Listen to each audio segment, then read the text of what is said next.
যে সমস্ত রথযাত্রাগুলি দশকের পর দশক ধরে হয়, প্রাথমিকভাবে এমন প্রায় 60টি রথযাত্রা কমিটিকে আমরা 5 লক্ষ টাকা করে সরকারি সহায়তা আজকে প্রদান করব।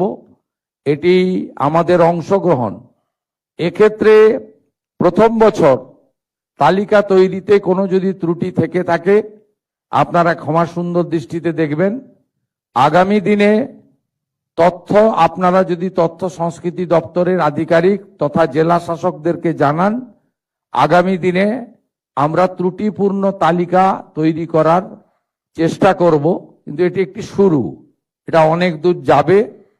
আজকে যে বৃক্ষটি রোপিত হলো রথযাত্রাকে কেন্দ্র করে, আগামী দিনে সেটা ময়ূরীয় পরিণত হবে। এটাকে একটি ঐতিহ্য এবং উৎসবে আমরা পরিণত করার চেষ্টা করব ধীরে ধীরে। আপনাদের আমি যে সমস্ত ঐতিহ্যবাহী রথযাত্রা কমিটি আজকে সরকারের এই সামান্য যোগদানে কিছুটা উপকৃত হলেন, তাদেরকে আমি বলবো যে পুরনো ঐতিহ্যবাহী রথগুলো রক্ষণাবেক্ষণ সংস্কারের প্রয়োজন রয়েছে।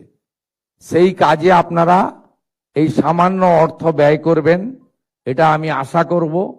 অনেক জায়গায় বিশেষ করে কাঠের নির্মিত রথগুলিতে সংরক্ষণের প্রয়োজন রয়েছে।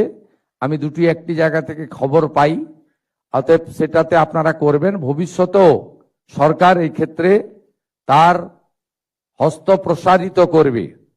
এবারের বাজেটে আমরা তীর্থক্ষেত্র সার্কিট নামে একটি ব্যবস্থা রেখেছি।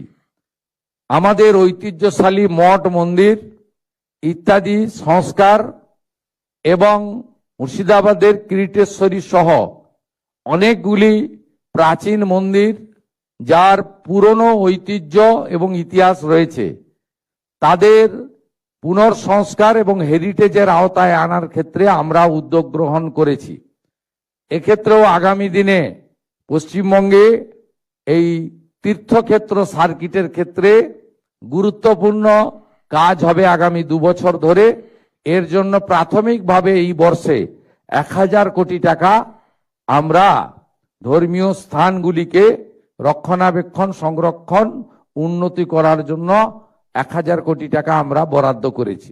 একমাত্র ঠিকানা কাছড়াপাড়া পলিক্লিনিক বা নাইট অ্যাঞ্জেল নার্সিং হোম। কেনাকাটার একমাত্র ঠিকানা আগমনী বাসন্তী।